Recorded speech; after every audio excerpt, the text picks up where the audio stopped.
Men who were once fighting for this land now control it. And they're enforcing the diktat of their leader. This is the Taliban anti-narcotics unit.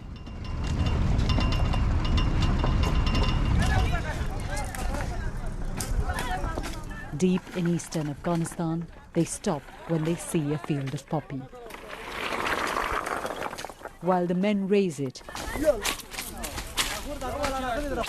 their commander shouts at the family that owns the land. "I told you to destroy it yourselves." Hidden from view, a woman screams back in anger, but then retreats indoors. Within minutes, it's all gone. The poppy that this family spent months growing. Their son is detained for defying the ban. Released later with a warning.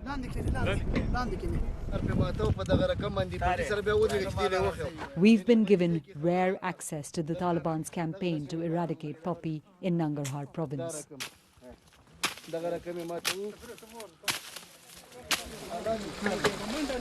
They've been at it for 5 months already. So now we have to get to more remote areas near the border with Pakistan to find standing crop. So the field to the right, that's already been destroyed, and we're walking to another one which they are in the process of destroying right now.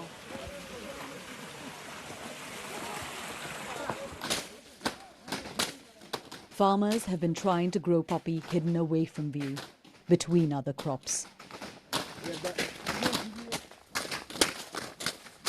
This field belongs to Ali Muhammad Mia. Can you tell me what you've eaten? I asked him why he defied the ban. If you don't have enough food in your house and your children are going hungry, what else will you do? If we grew wheat instead, we won't earn enough to survive.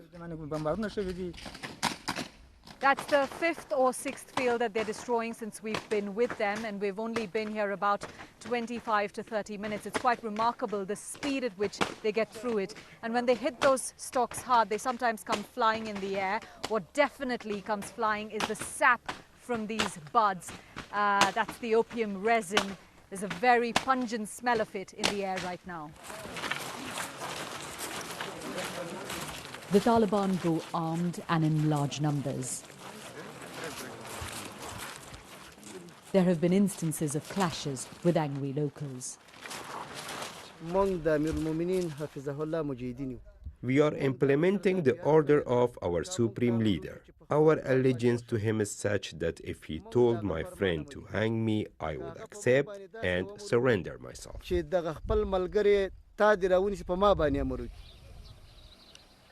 Afghanistan used to produce more than 80% of the world's opium. The Taliban are accused of profiting from it when they were fighting against foreign forces and the former Afghan regime, a claim they deny. But now, from what we've seen and from satellite images, there's evidence of an unprecedented reduction. This is Helmand province.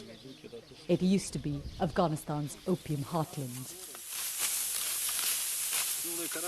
Wheat now stands where poppy was grown. Niamatullah Dilsoz tells us that in this Taliban stronghold area, farmers have all but complied with the order. These fields used to be front lines, and for a people already battered by war, the ban is another blow. We are very upset. Wheat earns us a fraction of what we used to make from opium. We can't meet our family's needs. I've had to take a loan. Hunger is at its peak and we haven't got any help from the government. We met the main spokesman of the Taliban government, who told us they banned opium because it's harmful and goes against their religious beliefs. farmers say they're not getting any support from your government. How do you plan to help them? We know that people are very poor, but opium causes a lot of addiction. We call on international organizations to help Afghans facing losses. But then at the same time, you're all making the operations and the funding of aid agencies in this country extremely difficult by the ban on Afghan women working for them. You can't have it both ways. They should not link humanitarian issues with political matters. Opium isn't just harming Afghanistan. The whole world is affected by it. Opium ferried from Afghan fields produces nearly all of the heroin sold in Europe. How will prices be impacted? We've been driving through the provinces of Helmand and Kandahar. Traditionally, these used to be the two main poppy-growing provinces of Afghanistan, a country that used to produce more than 80% of the world's opium. We were in these same areas around the same time last year, and everywhere you looked you could see poppy and only a few fields with other crops. This time around we've spotted fields that have wheat growing in them, grapes, lots and lots of barren land, but not a single poppy field. We met a farmer holding on to a small stash of his harvest from last year. We're not naming him to protect him.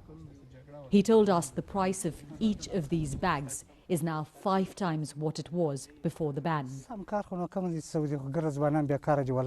He's waiting for it to rise further so it can sustain his family longer.